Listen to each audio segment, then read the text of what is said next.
Jeep और citron की parent company Stellantis global level पर एक बहुत बड़ा क्राइसिस फेस कर रही है। यहाँ पर यह सवाल आता है कि क्या इसका असर इंडिया पर भी पड़ने वाला है या फिर नहीं, या फिर क्या ये दोनों के दोनों ब्रांड्स इंडिया से एग्जिट करने वाले हैं या फिर नहीं। अगर आप भी यहाँ पर सोच रहे हैं कि जीप कंपास या फिर सिट्रॉन C3 जैसे मॉडल इंडिया में क्यों स्ट्रगल कर रहे हैं और अभी के टाइम पर स्टेलेंटिस की ग्लोबल हालत आखिर कैसी है, तो यहाँ पर ये वीडियो है सिर्फ और सिर्फ आपके लिए। और आज हम इस वीडियो में जानने वाले हैं स्टेलेंटिस की फाइनेंशियल क्राइसिस की असली वजह कौन सी है और जीप और सिट्रॉन इंडिया में क्यों फेल हो रही है। आखिर क्या ये ब्रांड इंडिया से एग्जिट करने वाले हैं या फिर नहीं, और इनका फ्यूचर आगे चलकर इंडिया में क्या होने वाला है, इसके बारे में हम पूरी चर्चा करने वाले हैं इस वीडियो में। और आगे चलकर यहाँ पर एक सरप्राइज भी है वीडियो के एंड में, वीडियो के एंड तक जरूर देखिएगा आप। स्टेलेंटिस के यहाँ पर इंडिया के अंदर दो ब्रांड ऑपरेट किया करते हैं, यानी कि मेरा मतलब है जीप और सिट्रॉन से।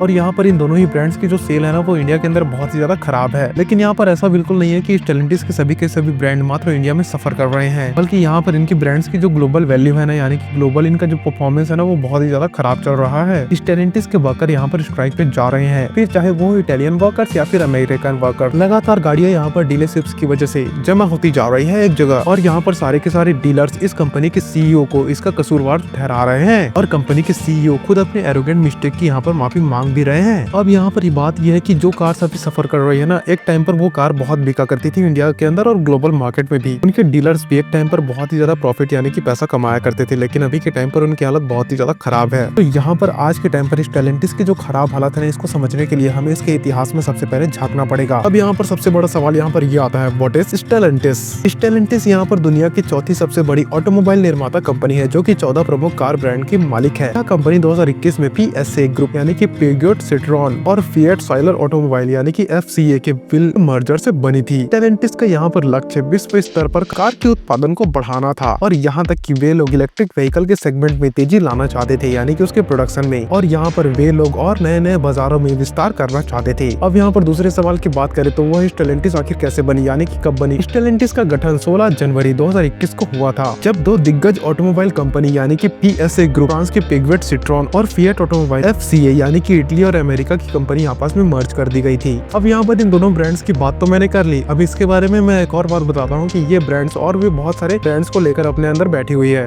और इनकी भी यहाँ पर एक बहुत अलग कहानी है। जैसे कि फिएट और क्राइसलर का जो ये रिश्ता है ना, ये 2009 से यहाँ पर चला आ रहा है। अमेरिका का क्राइसलर, फोर्ड और GM के बाद तीसरा सबसे बड़ा कांग्लोमरेट है ये, जिसमें कि जीप, डॉज और रैम जैसे ब्रांड आते हैं। लेकिन अनलाइक फोर्ड और GM, क्राइसलर की जो यहाँ पर सेल्स है ना वो हमेशा से नीचे ही रही है। मतलब कि ये कंटिन्यूअसली हो रहा है कि ये सेल्स के मामले में हमेशा नीचे ही रहती है, और लेट 2000 के फाइनेंशियल क्राइसिस की वजह से इस कांग्लोमरेट की हालत इतनी ज्यादा खराब हो गई थी कि इसको यहाँ पर आके बैंकरप्सी फाइल करनी पड़ गई थी, और तब इस ग्रुप को बर्बाद होने से बचाया था United auto workers pension fund ने, और USA और कनाडा की सरकार और फिएट ने मिलकर। इस समय फिएट ने क्राइसलर के अंदर 20% के स्टेक खरीद कर रखे थे, और धीरे धीरे आगे चलकर फिएट ने क्राइसलर को होली ओन्ड सब्सिडरी बना दिया था, और FCA ग्रुप के पास क्राइसलर ग्रुप के बाकी सारे ब्रांड भी आ चुके थे, जैसे कि मैंने आपको यहाँ बताया है, जीप, डॉज और रैम। अब यहाँ पर आकर FCA ग्रुप थोड़ा सा स्टेबल हो गया था, और इसके सभी के सभी ब्रांड अब आगे चलकर अच्छी खासी सेल करने लगे थे। लेकिन फिर से 2010 के बीच मुसीबतों का सामना करना पड़ गया था, जिसके चलते FCA ग्रुप ने रेनॉल्ट ग्रुप के साथ मर्ज होने की मशक्कत की, लेकिन फ्रेंच सरकार ने उन्हें यहाँ पर लात मार के भगा दिया। फिर यहाँ पर इस फेल्ड मर्जर के चलते FCA और PSA ने 2019 के दिसंबर में 50-50% के स्टेक के साथ मर्जर का ऑप्शन रखा सामने एक दूसरे के, और FCA और PSA के इसी दोनों ग्रुप के मर्जर को बुलाया गया स्टेलेंटिस, जिसमें PSA और FCA को मिलाकर कुल मिलाकर 14 ब्रांड शामिल हैं, जिसमें के सभी या तो अमेरिकन या फिर यूरोपियन ब्रांड्स हैं। अब यहाँ पर इन सारे के सारे ब्रांड्स को अगर आप देखोगे ना तो आपको समझ में आएगा कि ये सारे के सारे ब्रांड्स आखिर अच्छा क्यों नहीं कर रहे हैं। फॉर एग्जाम्पल यहाँ पर हम अगर इनके सिर्फ अमेरिकन ब्रांड्स को देखें तो इनके सारे के सारे जो अमेरिकन ब्रांड्स है ना, उनके अमेरिका के बाहर जो रीच है ना वो बिल्कुल भी नॉन एग्जिस्टेंस है। लेकिन except Jeep, generally Chrysler America के बाहर किसी भी कार मार्केट में एग्जिस्ट ही नहीं करती, वैसे ही डॉज और रैम की बाहर के मार्केट में एग्जिस्टेंस बहुत ही कम दिखाई देती है, यानी कि ना के बराबर। यहाँ पर जीप एक ऐसी ब्रांड है जो कि हमें फॉरेन मार्केट के अंदर देखने को मिल जाती है कंटिन्यूअसली, यानी कि यहाँ पर मेरा मतलब है कि ये ब्रांड सेल्स के मामले में ज्यादा अच्छा नहीं कर पाता है, चाहे किसी भी कंट्री के अंदर क्यों ना सेल कर रहे हो। इवन इनकी अगर होम मार्केट में भी प्रेजेंस देखे ना तो वहाँ पर भी ये ब्रांड प्राइमरी ब्रांड की तरह कंसिडर नहीं की जाती है, क्योंकि जापानीज, जर्मन और इवन अमेरिका के भी फोर्ड और शेवरलेट बहुत ही ज्यादा ऊपर आया करते हैं इन कंपैरिजन में अगर इनकी पॉपुलैरिटी और सेल्स की बात की जाए तो ये तो बहुत बड़ा डिफरेंस हो जाएगा। फिर अगर हम यहाँ पर इनके यूरोपियन ब्रांड्स का भी हाल देखें ना तो वो भी हाल एकदम सेम टू सेम इसी के बराबर है, जैसे कि for example Lancia, DS, Opel, Citroen sales के मामले में यूरोप में काफी नीचे आया करते हैं, और यूरोप के बाहर के मार्केट के अंदर भी इनकी प्रेजेंस अच्छी नहीं है, और फिएट की हालत तो बाहर के मार्केट में थोड़ी सी खस्ता हाल है। थोड़ी अगर बात की जाए तो सिर्फ यहाँ पर पियोजेट ही एक ऐसा कार ब्रांड है जो स्टेलेंटिस के अंदर अच्छी खासी सेल क्रॉस कर पा रहा है, वरना यहाँ पर सारे के सारे ब्रांड काफी गंदा परफॉर्म कर रहे हैं। यहाँ पर इवन दो स्टेलेंटिस के सारे ब्रांड उतने ज्यादा पॉपुलर नहीं है, लेकिन फिर भी उनको बहुत ही ज्यादा पॉपुलर बनाया जा सकता था, जैसे कि यहाँ पर वॉक्सवैगन ग्रुप ने करा है। आज यहाँ पर VW ग्रुप के अंदर आने वाले सारे के सारे ब्रांड्स पूरे दुनिया भर में बहुत ही ज्यादा नाम कमा रहे हैं, जैसे कि वो ब्रांड्स हो चाहे ऑडी, ओडा या फिर सुपर कार ब्रांड जैसे कि लैम्बोर्गिनी और बुगाडी। या तो VW ग्रुप ने नाम कमाया है या फिर सेल्स,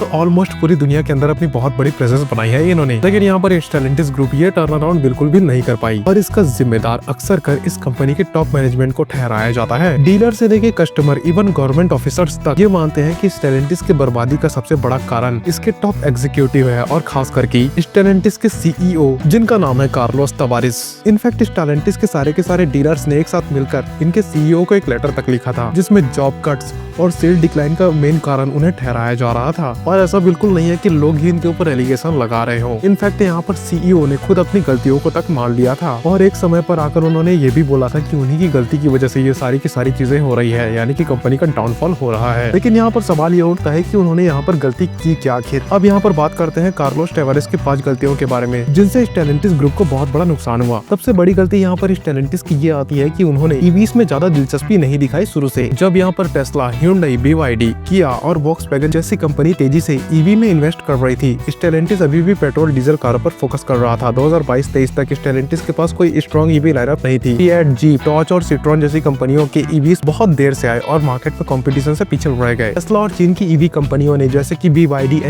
NIO ने स्टेलेंटिस के पारंपरिक पेट्रोल डीजल वाहनों को आउटडेटेड बना दिया था और आज के टाइम पर स्टेलेंटिस का EV मार्केट शेयर महज 5 से 6% का रह गया, जबकि टेस्ला और BYD 20 से 25% मार्केट कैप्चर कर चुकी है। दूसरा कारण यहाँ पर आता है जीप और सिट्रॉन जैसी कंपनियों का गलत प्राइसिंग स्ट्रेटेजी। जीप और सिट्रॉन जैसी स्टेलेंटिस कंपनियों ने भारत और अन्य देशों में बहुत ही महंगे मॉडल लॉन्च किए, जिससे इनकी बिक्री गिर गई। जीप कंपास 22 से 35 लाख के बीच जा रही थी, जबकि भारतीय ग्राहक इस रेंज में फॉर्च्यूनर या फिर स्कॉर्पियो एन को प्राथमिकता देते हैं। सिट्रॉन C3 और C5 एयर क्रॉस जैसी कारें बजट सेगमेंट में आती है, लेकिन उसमें फीचर की भारी कमी होती है, जिससे ग्राहक Hyundai, टाटा और किया के कारों को खरीदते हैं। स्टेलेंटिस ने यहाँ पर ना तो बजट फ्रेंडली SUVs पर फोकस किया और ना ही फीचर लोडेड कारों पर। यहाँ पर उनकी तीसरी सबसे बड़ी गलती आती है ये कि स्टेलेंटिस की कॉस्ट कटिंग पॉलिसी और फैक्ट्री बंद करना। स्टेलेंटिस ने 2022-23 के सत्र में यूरोप, अमेरिका और एशिया में कई प्लांट्स को बंद कर दिया, जिससे प्रोडक्शन कम हो गई और मार्केट शेयर गिर गया। कर्मचारियों की ले ऑफ की वजह से कई अनुभवी लोग स्टेलेंटिस छोड़ के दूसरी कंपनियों में चले गए। स्टेलेंटिस की सप्लाई चेन मैनेजमेंट खराब हो गई, जिससे कारों की डिलीवरी में देर होने लगी। और वहीं जहां पर टेस्ला, BYD और Hyundai अपने R&D यानी कि रिसर्च एंड डेवलपमेंट पे इन्वेस्ट कर रहे थे, तो वहीं स्टेलेंटिस ने कॉस्ट कटिंग के नाम पर R&D के बजट में तक कटौती कर दी, जो कि इनके डाउनफॉल का सबसे बड़ा कारण बना। यहाँ पे चौथा रीजन आता है स्टेलेंटिस के ब्रांड में तालमेल की कमी। कई ब्रांड आपस में ही कंपटीशन कर रहे हैं, जिससे स्टेलेंटिस का मार्केट शेयर बढ़ गया है। फिएट, बिगवेट और सिट्रॉन एक ही सेगमेंट की कारें बना रहे हैं, जिससे ग्राहक कंफ्यूज हो रहे हैं और मार्केटिंग कमजोर पड़ रही है इनकी। और यहाँ पर एक और बात थी कि जीप और डॉज SUVs को बेहतर बना सकते थे, लेकिन स्टेलेंटिस ने इनमें कोई बड़ा इनोवेशन नहीं किया। यहाँ पर फोर्ड, Hyundai और किया जैसी कंपनियों ने अपने ब्रांड्स को क्लियर डिफाइन किया, लेकिन स्टेलेंटिस के पास कोई मजबूत रणनीति ही नहीं थी। और यहाँ पर पांचवा और सबसे बड़ा रीजन आता है चीन और भारत जैसे बाजारों को गलत समझना। स्टेलेंटिस यहाँ पर चीन के EV बाजार में कदम रखने में बहुत देर कर चुका था। BYD, NIO और XPeng जैसी कंपनियों ने स्टेलेंटिस को बाहर कर दिया, क्योंकि स्टेलेंटिस की कारें आउटडेटेड थी उस समय पर। आज के टाइम पर भी देखा जाए तो सेम टू सेम हाल है। स्टेलेंटिस भारत में अपनी सर्विसेज और डिलीवरी और डीलर नेटवर्क सुधारने में फेल हो गया, जिससे जीप और सिट्रॉन की बिक्री कम हो गई। टाटा, महिंद्रा और मारुति और Hyundai जैसी बड़ी बड़ी कंपनियों ने स्टेलेंटिस से बहुत अच्छा प्रदर्शन करके दिखाया, क्योंकि ये सारी की सारी कंपनियां भारतीय ग्राहकों की जरूरतों को समझती थी अच्छी तरीके से। और अगर अब यहाँ पर मैं ओवरऑल बात करूँ तो इसके डाउनफॉल के पीछे 3 मेजर रीजन मुझे नजर आते हैं, जिसमें उनको काम करने की बहुत ही ज्यादा जरूरत है। यहाँ पर पहला रीजन आता है पुअर हायर मैनेजमेंट, जिसमें उनको काम करने की बहुत ही ज्यादा जरूरत है। दूसरा नंबर पर आता है पुअर प्रोडक्ट प्राइसिंग,